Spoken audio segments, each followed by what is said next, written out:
So naglaban kami ni Boss Mau ng ano, doon sa bakal. Bulik yung kay Boss Mau, sa akin puti. Yung puti ko kinaliskisan eh. Hindi naman, nakasamba lang boss. Dalawang beses na nakalaban ng Canlas Brothers si Boss Mau. Hindi na, no point na tayo ngayon. Dalawang beses na rin kami natalo. Hindi na, no point na tayo kasi... Ako isa sa biktima. No point na kasi baka makaganti pa kayo. Good morning sa mga viewers and subscribers, Canlas Brothers. Ako po si Mau Asierto po ng Taxman Game Farm dito po sa Barangay Tigbe, Norsagaray, Bulacan. Welcome po kayo, sir. You see the drippy, I'm fitted up. Hop in my car and the giddy up. Secure the bag, yeah, I get the bus. Pick it up, pick it up, pick it up. You see the drippy, I'm fitted up. Hop in my car and the giddy up. Secure the bag, yeah, I get the bus. Pick it up, pick it up, pick it up. I've been on the flex since flex zone. Neighborhood all in your eardrums. I ain't never scared like Bone Crush. Boy, I got God, don't fear none. My line busy, take no calls. Feels like I don't have no flaws. Snakes in the grass, cut those off. Yo, squad shady, my bros raw. No breaks, we go, go, go, go, go. Throw shade, that's a no, no, no, no, no. Go. 540 ang total na ano po? Tipis. Sa taas, may mga 200 din. Bakit po ba tinawag na Taxman? Before ako nag-farm, tsaka hanggang ngayon, ang isang hanap buhay ko, I'm a tax accountant kasi, no? So, meron akong niraran na maliit na accounting firm. Primarily, ang practice namin sa tax. So, yan. Kaya tinawag ko later nung magka-farm ako, inisip ko anong pwedeng ano. Yun na lang siguro, taxman kasi nang ginagawa ko sa buhay. Until now. Tapos may nakasama ko dito dating pinsan ko. Ano rin pala, mahilig siya sa ano eh. Paborito niya yung Beatles. Kanta pala ng Beatles yung Taxman. May kanta yung Beatles sa Taxman. Sample nga, Boss Mau. Wag na. Baka mapaaga uwi natin. Baka umulan. Pero Boss Mau, kailan ka nag-start mag-breed? Seriously breeding, siguro mga 2015. Bago lang. Hindi naman ganun katagal. Yung nag-start ka, boss, ano yung mga linyadang sinimulan mo dati? Nako, kung saan-saan pa eh. Nagbibili-bili lang ako kani-kanino sa mga expo, ganyan. Pero nung tumino na talaga, nung nakilala ko si Bert. Nung nakakuha ko sa kanya una ng mga materyales, mga sweater boss, gano'n. Tapos sige, magkaibigan kami. Pupunta ako sa farm niya. Bukod sa materyales, sinyaran niya na rin ako ng mga techniques and knowledge. Ginaid niya ako sa pag-breed. Tapos pinakilala niya na rin ako sa Team Esculin. So doon na nag-umpisa, naging mas seryoso yung... So parang si Bert ko ang parang mentor niyo? Yeah, alam niya naman yan. Alam din naman ng mga tao yan. So malaki rin utang na loob ko sa kanya. So doon nag-umpisa talaga yung seryoso at matinong breeding nung nakahawak na ako ng bloodline ng mga Esculin. Kaya until now, yan lang din halos, yan lang din mini-maintain natin. Bali yung mga old bloodlines, boss, tinanggal mo na lahat yun. Unti-unti siya naturally na wala eh. Hindi na nakakauwing buhay. Hindi naman. Hindi na tinuloy po. Siyempre, yung iba tumanda na. Naging tawag yun, hindi na sila productive. Hindi na rin ako nagkuha ng iba. So, tsaka once in a while sila sa Esculin group may mga bagong nade-develop eh. Tsaka dito maganda na madami na shortcut eh. Kaya medyo mabilis din yung naging progress namin. Kasi nga yung pag binigay sa inyo sa atin ng mga kagrupo natin sa Team Esculin, kumbaga tried and tested. Halimbawa, Setter Boston, talagang yung kumbaga sa ano yung research and development mo, tipid mo na eh. Hindi ka na mag-trial and error eh. Shortcut na. Medyo shortcut na kasi yun na. Tapos the same time, yung nakikita ko naman ng mga galing sa kanila, yun din yung mga gusto ko talagang manok. Qualities, itsura, fighting style, yun. So, doon na lang nag-focus. Siyempre, pula pa rin. Pula talaga. Pero medyo nahilig din talaga ako sa off-colors eh. Tsaka nung mag-umpisa ako, medyo may mga success stories sa mga bulik, sa puti. Yan. Medyo hiyang, kumbaga sa hiyang sa off-colors eh. Kaya palang dami niya rin pong puti, no? Oo, puti. Tapos gold yan. May, rin. Pero lahat yan, may infusion yan ng mga Esculin lines. Mostly Sweater Boston, Sweater Gilmore. Yan. Speaking of bulik, Boss Mau, no? So naglaban kami ni Boss Mau ng doon sa bakal. Bulik yung kay Boss Mau, sa akin puti. Yung puti ko kinaliskisan eh. Hindi naman, nakasamba lang boss. Dalawang beses na nakalaban ng Canlas Brothers si Boss Mau. Hindi na, no point na tayo ngayon. Dalawang beses na rin kami natalo. Hindi na, no point na tayo kasi... Ako isa sa biktima. No point na kasi baka makaganti pa kayo. Hindi na, magkakaibigan na, no? Fight na. Kahit ka, palagpasan na ng entry. Boss Mau, ano favorite of color mo? Ever since? Ever since bulik talaga. Bulik talaga. Kaya pala, Maraming klase ng bulik di ba? Yung light, yung pula, Oo. dark. Anong favorite mo sa mga bulik na yun? Kahit ano, basta bulik. Pero ang ano ko, basta share ko dyan, yung nagiging light na bulik, siguro historically ang bulik na totoo, yung pinakaunang-uno, pure na bulik is puti. Kasi na-experience namin, pagka nag-breed kami ng bulik sa bulik, lighter bulik lumalabas, yung mga bulik na puti, yun ang lumalabas eh. Ibig sabihin, habang pinupuro mo yung bloodline siguro nila, mas nagiging lumalabas yung mas lighter. Siguro historically, di ba yung mga, Irish, English dome yan nung araw, di ba? Siguro lang baka yun yung original na bulik, kulay puti. Ngayon, pag gumaganda lalo yan, pag yung mga pulang bulik, para madilaw, pag nilagyan mo ng mga sweater, syempre yung mga gwapong manok eh. Pumipino yung mukha, pumupula, gumaganda rin yung sukat. Yun. Saka yung balahibo, no? Yes, so Mga pula.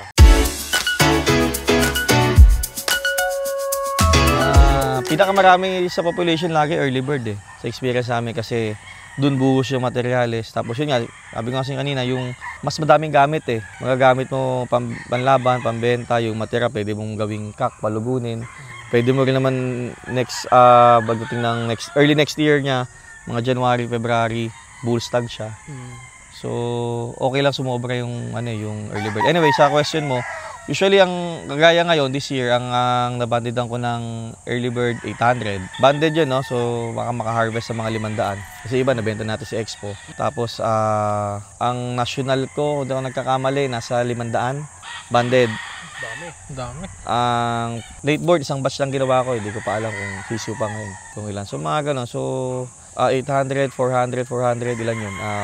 1.6. 1.6. Banded ha. O sabi mo ng $200, 1.8. O siguro makaka-harvest ng mga 1,200. 1,200. Malinis siguro lahat. Ano po ba sukat nito, boss mo? 2.7 hectares. 2.7 hectares. 3 hektare. Mga totoy pa, mga bagong harvest eh. Bagong harvest. Ito Bunso. yung mga favorite. Ito yung bago ni Belgium na naman, no? White chocolate. Oo, white chocolate. Pagka ganitong edad, boss, na nakatali na medyo totoy-totoy pa ng konti, nilalagyan nyo pa ng mga inahin. Sa hardening, nalagyan na yun eh. So pag nakatali, okay na yun? Okay lang. Pero minsan, pag talagang matagal bumara ko, naglalagay kami sa the middle of the TPC, ito halimbawa, na nakapin, tapos nakaano lang sila. Para may nakikita lang silang inahin. Parang yung ganun pala. It helps eh. Para, although dapat sa hardening, nagawa mo na yun. Hen dapat lalagay para hindi papalag, ma-mate niya na maayos. Paano po ba, maging master breeder po? Hindi naman ako master breeder. Breeder lang tayo. Paano na may maintain yung mga ganong production? Ano yung mga kailangan? Madami. Una-una, health ng alaga mo. Saka yung tamang breeding materials. Madaming factors eh. Tamang breeding materials. Saka dapat maganda nga yung bloodline mo kung hindi naman sila healthy na napapalaki o naalagaan. So health, no? Pangatlo, management. So dapat tama yung management mo, no? So ma-manage mo yung materials mo, yung resources mo, at the same time yung tao mo. And speaking of tao, dapat kumuha ka rin ng tamang mga tao. Whether sa conditioning o sa breeding. So yun yung mga factors. And syempre facilities. Hindi naman kailangan sobrang garbo, basta yung tama at akma lang. Kasi pag wala kang pasilidad, medyo alanganin din. Oo, bawa, umulan lang ng konti, wala kang mapagsilungan ng, diba, umangin ng konti sa breeding, hindi mo alam kung paano mo, yung mga inahin, pag nahanginan, humihinto ng itlog yan. So dapat meron kang paglalagyan sa kanilang, di ba, na medyo secured, na pwede mo silang ma-spare sa mga other factors. Masyadong malawak yung pagmamanok. Kahit na nasasagot ko yan ngayon, meron pa rin ako maraming tanong eh. Kasi yun nga, continuous learning eh. Mahirap to pag sinabi mong alam mo na lahat, delikado ka na. Saan pa tayo pupunta pag alam natin lahat? Pero boss mo, ako mako-consider ko na successful breeder ka eh. Kasi una, ang hirap mag-produce ng 1,000 na lang isang taon. Ang hirap niyan mag-produce. Tapos, lalo ngayon, malabato ka. Mahirap mag-produce, mahirap mag-pondo. Yan. Oo. Tsaka yung maaaring mapalaki mo, pero baka hindi naman desirable. Yeah, diba? totoo. Tsaka hindi talaga lahat desirable. Talagang magkakaroon ka talaga ng allowance para dun sa mga reject. Kaya nga yun, papasok dyan yung calling eh. So mas maaga mo nakakal, mas maaga mo natatanggal yung ayaw mo. So paglabas na ng harvest mo na, medyo halos lahat, yun na yung gusto mo. O, kung na-filter mo na siya, naka-quality control mo na siya. Kaya as early as 3 weeks. Makal na po. Bawas na dun sa, hindi mo man makita sila, pero yung mga markings na babae. Pag nakita mo ng gender, alam mo namang hindi pwedeng gamitin breeding materials yung ganitong markings. Alisin mo na yung babae nun. Yung lalaki, okay lang, mailalaban mo eh. Diba? Oo, as early as 3 weeks, kaling na. Tapos time to time, kada ikot ko ng range, may makita ka na undesirable, tanggal na. Alisin mo na to. On the spot, inaalis namin. Pakunti ng pakunti, Boss Mau, sabi nga nung isang breeder na namit ko. Pakunti ng pakunti, pero pasaya ka ng pasaya. Totoo. Tsaka yan, number one sa kami, natututo na kami nila Bert dyan, yung unang, sa breeding sa mga sisiw, ang unang problema mag-u-occur sa overcrowding. So, yung calling, nakakatulong para yung crowd makontrol mo. Kasi minsan, tuwan-tuwa tayo, sige, madaming itlog, madaming sisiw. Yung pala, yung facilities mo, ito lang. Yung production mo, ganun. Paano pagkakasya yun? Problema ang labas. So, dapat balansehin mo yung dami. Plus, yun nga, magkaling na magkal. Kasi hindi naman talaga lahat yan goods. Tapos pag hindi ka kasi nagkal, magsasuffer yung quality. Yung good, mahahawa, magiging bad. Parang kamatis. Alisin mo yung bulok. Kasi kung hindi, nandiyan yan, mabubulok lahat. Damay-damay na lang. Ba talaga, Boss Mau? Hindi na. Practical lang. Tsaka very humble Practical lang. Tsaka spend-wise no? Kumbaga, yung pera na ipang papakain mo ron sa kal, doon mo na lang sa good talaga. Totoo yan. Mas maximize. Mas ma-maximize. Maximize your resources. Parang ganun eh. Oo. Yung palaban mo na itong nakaraan, Boss Mau, successful no? 2 days event. Kami ni Lelabert tsaka ng mga Anggap Bulacan. Kaya pasalamat, samantalay ko na rin. Pasalamatan natin lahat ng sumuporta, sumali sa nabuo naming ilang invitation for 2 days. 100 plus entries yata. Thank you. So, sana sa mga susunod nating event, pati sa inyo, makasuporta pa rin. Tulong-tulungan lang. Hindi sila naman, pagkakailangan itulungan, tulong lang din Boss, kailan nga yung next mo? Ayan, invite mo na sila. Please. Itong June 2, birthday ko po yun. So, pwede kayo mag-entry, pwede rin kayo magdala ng regalo. Joke lang. May 5-cock 5-cock derby sa Santa Monica. 5-cock derby inuman. Inuman tayo. Present dyan ang Kanlas Brother. Yan.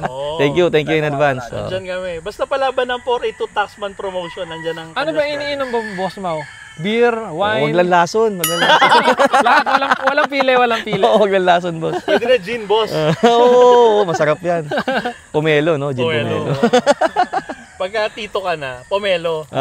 Pagka yung mga matatanda pa sa atin, yung puro lang eh. Gin puro yun. Boss Mau, ano ba i-expect namin sa mga viewers natin sa Taxman Game Farm? Kasi meron yata kayong mga dinedevelop na mga bagong linyada yata. Mga schooling lines natin na kinikerry, sweater Boston, sweater Gilmore's, mga pure na Boston, sweaters. Of course, yung mga off-colors natin na bulik and puti. Lately, nakakuha kami kila Sir Martin ng mga possums. Naumpisa na namin i-develop dito. Hopefully, ma-propagate ng tama at makapag-share eventually sa mga kaibigan natin. Ano pa man bago namin? Yung may balbas, boss. Yun. Yung bulik, muff. Tas sa akin, dinevelop ko sa bulik side. Kasi nga, favorite color ko bulik eh. So, yun. Sana mas maparami ko pa yung... Marami na rin tayo na-share nun eh. Sana mas maparami pa natin, mas mapaganda pa natin, ma-share natin sa iba. So, dominant yun, boss, no? Ibig sabihin, pagka isang side merong muff. Hindi. Kailangan both side, recessive pa. Mas dominant siya sa hen, sa nanay. Pero mas maganda kung parehas silang meron. Kasi may mga meeting kami, magkakapatid, 10 sila, 2 lang, 3 lang may balbas. So medyo mahirap din siya palabasin, sa totoo lang. Mahirap din siya i-produce. So, pero pwede ilaban sa mga stag derby. Nilalaban ko sa stag. Nakakatuwa eh. Iba yung away nila eh. Kasabihin, grabe tong kalaban ko, bigotilyo Minsan pag sa ulutan, napagkakamo ng Tagalog eh, pag hindi kami may dala. Pero pagkadala ng 482 Taxman, pusta mo na. Hindi naman. Ilista mo na, no? May Nasubukan yung mapa. Sa mga gustong mag-acquire, no? Paano po ba? Ano yung pour out na po ba, Boss Mau? Or releasing na? For personal po muna yung mga Sa ngayon, meron limited. Kasi konti na breed namin yan ngayon eh. And itong late born and off season, we're looking forward to breed more, pang materials. Kasi yun naman ang edad ng pang materials. So, sa ngayon, ang available kasi dito ngayon, mga early birds. Early birds? Oo, so mga more on battle stags, no? Ano yung mga crosses, Boss Bert? Boss Mau? Kasi maraming nag-aabang din sa inyo. Yun. Ano yung mga available natin dito sa sa Taxman Game Farm na crosses? Crosses, yung usual lang, Sweater Boston, Sweater Gilmore, minsan may 3-way kami na Sweater Boston and Gilmore, panglaban. Boston Black, yan, yung Boston Black natin, very, rin yan, very in demand din, nananalo rin sila. Of course, yung mga off-colors natin na bulik na may Sweater Boston, either Sweater Boston or Sweater Gilmore yung laman nila. Puti, Sweater Boston White, gold, yan, gold na Sweater Boston Gold. Tsaka gray, syempre. Ang paborito namin ni Bert yung Sweater Boston sa gray. Sa gray. Oo, Harold Brown na gray. Skulin din yun. So, yan usually yung yung mga bloodlines dito. Hindi naman sila ganun karamihan. Ayaw din namin sobrang madami, masakit na sa ulo eh. Oo, so, Martins po, ano? oo, tsaka, So, boss mo kung sa mga gustong maglaban, sample, pipili ng 10 manok. Ano yung top 3 na marerekomenda mo na linyada? Na mataas ang percentage? ayoko naman kasi na may favorite kasi dapat lahat na Pantay. nandito gusto natin eh. Pero kung magsasuggest lang din naman ako ng laban nila, kuha sila ng Sweater Boston, Sweater Gilmore. Ito kasi mga to tried and tested eh. Madalas kasi namin sila na ilalaban. Sa mga big event pa, boss. Kahit saan, sa small, sa medium, sa Sweater Boston, Sweater Gilmore, tsaka bulik siguro. Bulik, mga bulik namin. So, mostly, mga 90%, baka nga 100% boss, eh, no? Wala naman. Ang hirap ng laban ngayon, boss. 100% yung tumalo sa'yo. Wala, mahirap Kasi ng no laban fight ngayon. na eh. Undefeated. Undefeated, Hindi, tsaka mahirap ang laban, mabigat ang laban ngayon. Kahit sabi mo dati, may namalit yung mga backyard, mas magagaling pa sila sa atin. Ay, boss mo, may tanong lang po pala ako. Ano po ang ideal size at saka weight po ng ano? Pa derby, So, ng stag, Para Stag. sa'yo, Boss Mau. sa akin dapat 1.8 to 1.9 lang. Okay. 1.8 to 1. Tapos po sa station, Medium lang. Medium to high. Kasi pag matangkad masyado, kahit sa, pag namumusla ako, di ko pinipili mahaba pa eh. Katuwiran ko, di tatama yung, Yung bato, no? kahit madami yung palo niya, usually lumalagpas pag mahaba yung paa. Saka yun nga, dapat balansyado. So kung ano yung hinaba nung katawan, yung sa paa, sa proportion, kayo alam niyo yan, alam niyo yung ibig sabihin ng proportion. Dapat proportion lang siya. Kapag may imbalance, medyo mahirap panalo yun. Tsaka yun nga, dapat sa akin, yun ang desire ko, 1.8 to 1.9 lang. 1.8 to 1.9. Bihira ako magkaroon ng manok na 2.1. Sa stag mataas sa 2, halos wala akong ganun dito. Tumitingin ka pa po, boss mo, sa kung straight yung paa, Oo, dapat. Inuunat mo, Boss. Oo. inuunat mo isa-isa. So, kunwari, boss mo, Medyo maling ng konti. Huwag. Discourage. Oo. so, boss mo, sample, nakakita ka ng medium to medium high. Tapos, maayos yung laro niya. Pero kung sumablay yung paa, paano gagawin? Pwede. Kung may pagpipilian pa ako, i-out ko yun. Mm. Kung may pagpipilian pa ako. Pero kung wala na, laban. Syempre. Pero kung breeding materials, dapat metikuloso tayo. Oo. If not perfect, almost perfect dapat. Mm. So, dapat yung lahat ng qualities na yun, makita natin. Otherwise, huwag na natin i-breed kasi mahirap mag-breed nang hindi mo ganun kagusto. Parang pag-aasawa yan, boss, kailangan in love ka talaga. Oo, hindi Kailangan pwedeng... gusto mo nakikita mo araw-araw. Pag napasubo ka lang, problema yan. kung napilitan ka lang kasi kailangan mo. Oo. Natatawa kayo, parang nakaka-relate kayo. Hindi. Yung si Mrs. oh. Tama si boss mo. Hindi, gusto ko nakikita araw-araw si Mrs. Medyo, Hindi ka ba pinapakilala mo yung misis mo? Hindi, tama talaga si boss mo, no? Parang ano yan eh, kasal yan eh, no? Yung pagbe-breeding. Siyempre, panahon, tapos pera. ganun din eh. Parehas lang rin po, eh, no? Tapos yung production mo, yun yung anak. Oo, yung production mo Tapos yun. yung resulta, hindi mo gusto. Tsaka, what can you expect dun sa hindi mo gusto yung puno? Anong ma-expect mong bunga? Magtatanim ka ba naman ng mangga, yung gusto mo, avocado? Di ba? Ano lang tayo. Logic, Sabi nga nila, pag mamanok, common sense lang eh. Oo. Common sense lang. Hindi masyadong kailangang, I-critical. hindi masyadong kailangang Yung komplikado. Komplikado. Sasakit lang ulo natin. Sakit na nga bulsa natin eh. Dapat Masakit na nga bulsa mo tapos hindi mo pa gusto yung mo. At saka yun ang magiging fulfilling. Yun ang magbabayad sa lahat ng sakit sa bulsa eh. Pag nakita mo yung pinroduce mo, gusto mo, maganda. sulit. Ito yung pinapanaginipan ko. Di ba? Parang dream come true. Di ba? Kung magkasulit yung haba ng panahon, gastos. Oh, bayad lahat. Bayad Oo, bayad lahat. Na talaga sa mata. Mm. Yan ang maganda. Boss Mau, next year, ganun pa rin, marami pa rin tayo ipoproduce. O paano mo magdagdag pa ba? So, Kung magdagdag man, baka konti-konti lang. Kasi inaano ko rin kino-consider ko rin yung capacity ng space, ng lugar, ng tao. Mag nag-add ka ng production, lahat yan follows eh. Oo. Diba? Magdagdag ka ng lugar, magdadagdag ka ng talian, magdadagdag ka ng Problema. problema, ng sakit sa ulo, ng tao. Diba? Tingnan natin. Kung ganun lang din naman, kung kumasya naman yung na-produce natin sa magiging demand this year, okay lang naman ako to maintain. Okay lang naman. Pero mukhang di naman ramdam ni Boss Mau. Oo nga, yun. Wala. Kumbaga yung gastos, wala sa listahan ng Hindi, problema boss. eh. Wala. Magaling lang magdala. Pero mahapdi na. Dapat magaling ka talaga magdala. Isa yun sa sikreto ng mga sabongero. Pag tinignan mo, parang walang problema eh. No? Tatanda tayo pagka... Hindi, tsaka Boss Mau, parang, alak na habang tumatagal, lalong bumabata. Ayun! Tayo dyan. May minimum po ba, Boss Mau, pagka kukuha dito sa... Wala naman. Hindi naman na pwede, yung uso yung minimum. Kahit nga hindi bibili, welcome naman dito. Ayun. Basta lang kayo, basta may maganda kayo. Gusto nyo lang makita ng manok, gusto nyo lang makipagkwentuhan, okay lang yun. Bibili kayo isang peraso, okay lang din. At saka ako, hanggat may time, sama ako kayo dito. Kagaya ngayon, nandito kayo. Hanggat kaya ng time ko. So, kasi yung bukod sa itong pagmamanok sabihin natin hanap buhay natin to. Way din to ng pagkikipagkapwa-tao natin dapat pagmamanok tayo, dumadami manok natin, pati kaibigan natin dumadami rin. Pagka dumadami kaaway natin at habang nagmamanok tayo, medyo may problema. Kailangan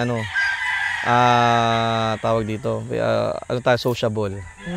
Yung hindi suplado, boss. Abot kamay. Oo. Pare-parehas naman tayo kinakain. Before nami-meet ko na si Boss Mau, hindi pa niya ako kilala before. Pero kilala na natin Kilala na natin si Boss Mau, pero isa siya sa hindi suplado talaga. Low profile. Kumbaga, ang hirap kasing lapitan ng iba, parang baka hindi ako pansinin. Nakakatakot din no? May time na nakakatakot na mag-approach, baka mamaya suplado, masaktan lang yung feelings natin. Baka ma-reject kayo. Baka ma-reject. Sino ba itong mga to? Pero ikaw, Boss Mau, may time na parang may gusto kang lapitan na breeder, kaya parang nahihiya. Oo naman. May intimidation. Kasi sino ba naman tayo? Kaya pagka gusto mong lapitan, hanap ka ng connect sa kanya. Ganun lang. Ganun lang naman yun. Hindi na pwedeng mag-approach ka basta-basta kasi at saka yung naniniwala kita sa first impression last. Kung tingin niya sa'yo at this point, gusto mo siya lapitan kayo pero kung sa tingin mo, magiging tingin niya sa'yo, ito ka lang. Diba? Yun na, magiging impression niya sa'yo. Baka hindi ka niya makonsider na friend later on. Sa kanila yun pero kahit sino, kahit di ba, kahit sa sabungan, lahat naman, makita niyo pag lumakas sa sabungan, lahat, kumpare ko Pare, dami ko nga inaanak Pare. Kahit lahat ng sentensyador, kumpare. Oo. Pare layo mo lang. Huwag may tutok. Yung sinasabi na iba makipagkapwa-tao talaga. Oo. Tsaka kailangan alaga kasi ako ng lolo ko nung maliit ako Yun din na medyo nag-influence ng manok sa akin. Di ba siya ganito nagsasabong? Sabi niya sa akin pag lalalasing yun, laging bukang bibig lang niya. Makisama para humaba ang buhay. Ayun yung tumatak sa amin, apo niya, sa mga anak niya. Tsaka hindi naman kami lumaki na meron So mahirap din ang buhay nung bata kami. So sa naano namin na talagang isa sa medyo pwede natin maging kapital, puhunan, pakisama. Na naman natin, kumbaga napatunayan naman natin yun. Kasi kung wala yung pakisama, may mga na-achieve tayo na baka hindi natin narating sa ngayon. Importante talaga makisama. Mahirap yung Tsaka dapat down to earth. Para sabong, dapat ang paa natin nasa lupa. Di ba? Ang gradas, lupa lang. Sa lupa lagi yan. Mata sa langit, paa sa lupa. Yan. Mahirap yung masyadong pagmataas. Boss Mau, matagal ka na sa Team Escolin, no, Boss Mau? Almost mag-start ako. Doon na rin naman kasi 2017, 2016, mga ganyan. Si Bert din ang nagsama sa akin sa grupo. Siya rin. After maging magkaibigan, in-invite niya na ako, sama ka sa mga ganito, may event. Pinakilala niya ako sa magkapatid, sa mga kaibigan namin. Okay naman, medyo naging magkasundo-sundo naman kami lahat. Lalo na sa mga kalokohan.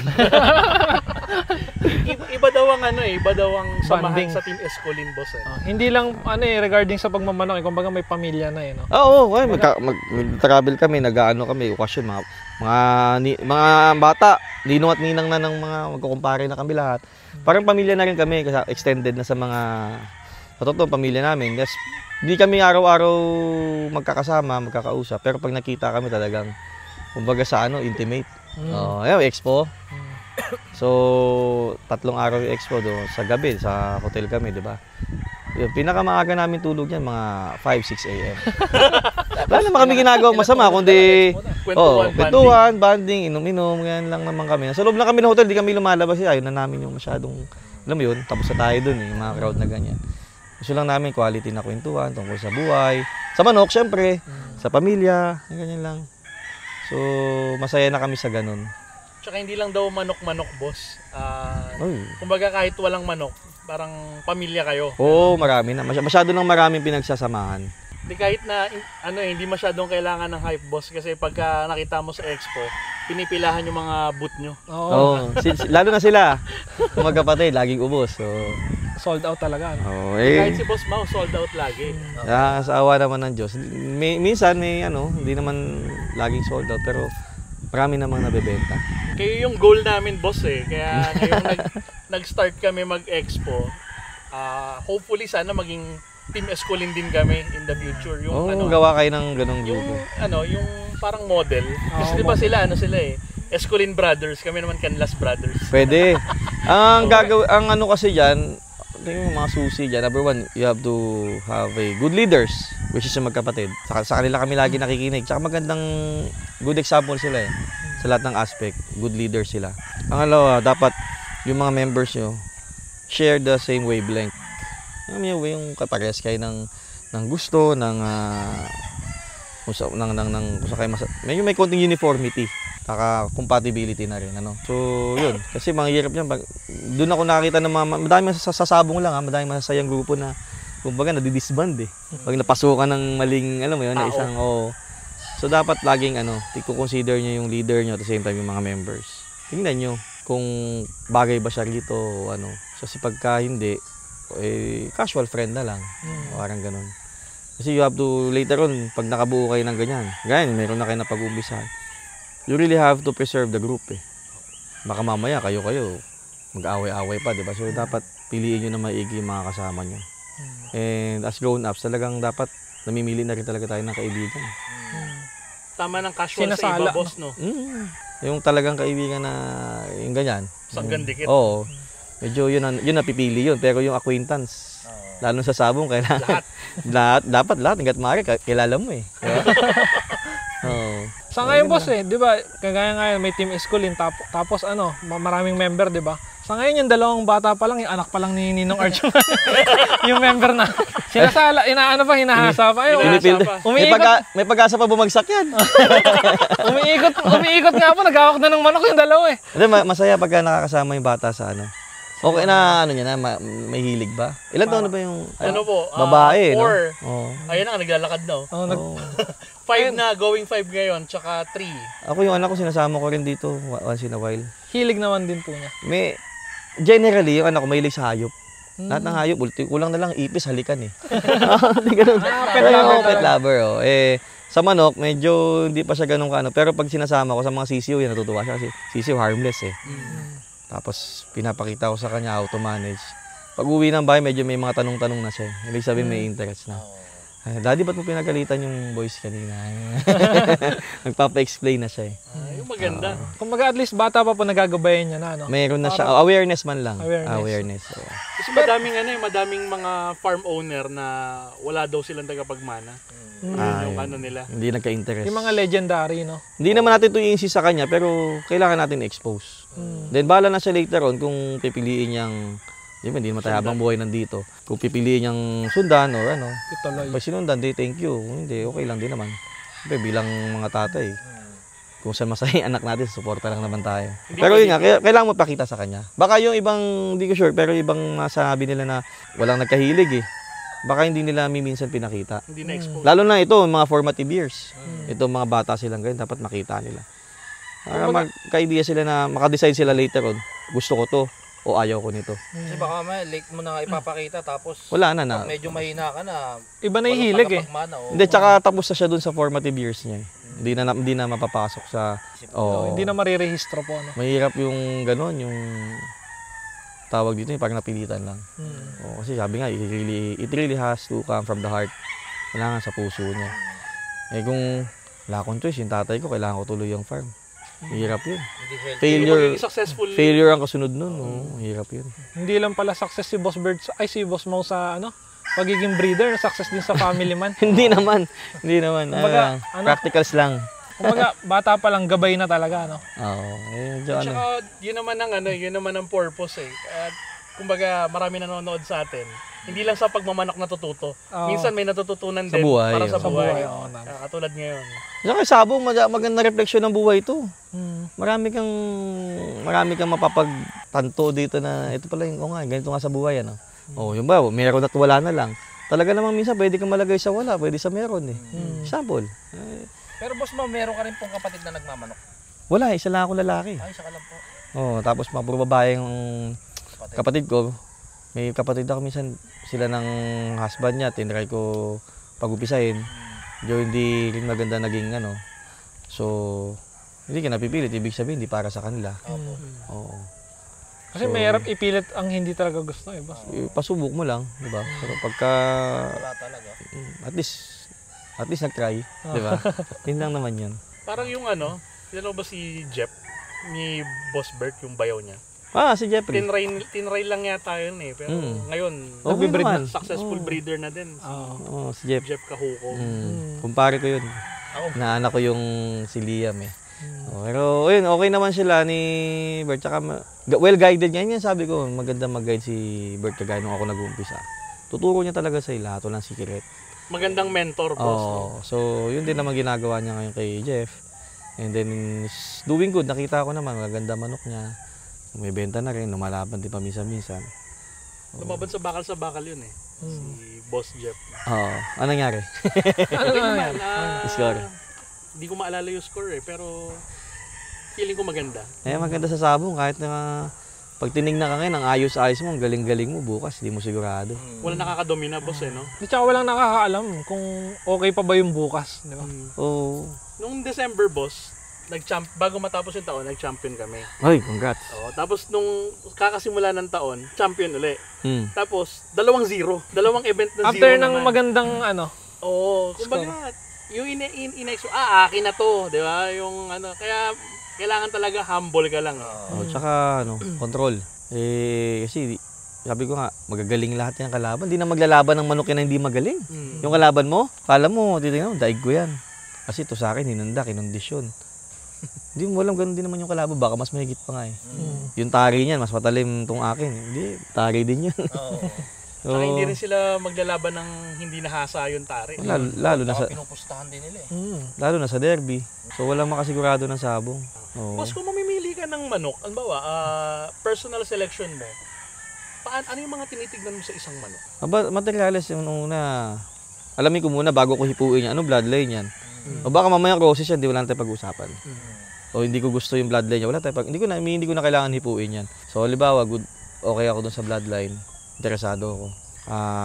Titignan ko muna siya paglalakarin ko dyan. Tingnan ko yung sukat, yung balanse. Okay tayo doon. Buhay ko na siya yung bone structure.